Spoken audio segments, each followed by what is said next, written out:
ஒரு மனிதன் உயிரோடு இருக்கும் பொழுது அவனுக்கு எத்தனை மன்றங்கள் பாராட்டுவதில் கிடைப்பது என்பது பெரிதல்ல.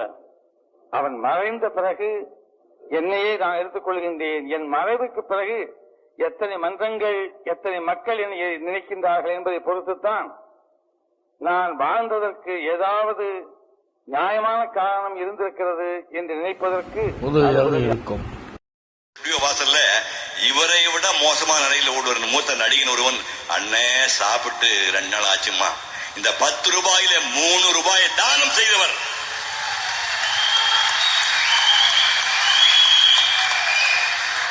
₹100 இருக்கும் போது 1 ரூபாய் தானம் பெரிய விஷயம் இல்ல. லட்சம் இருக்கும் போது 100 ரூபாய் தானம் பெரிய விஷயம் இல்ல. இருப்பது 10 ரூபாய். வேஷத்துக்கு கேரண்டி இல்ல. அந்த 10 ரூபாயில் 3 ரூபாயை தானம் செய்த சத்யபாமாவுடைய குழந்தை. சத்யபாமா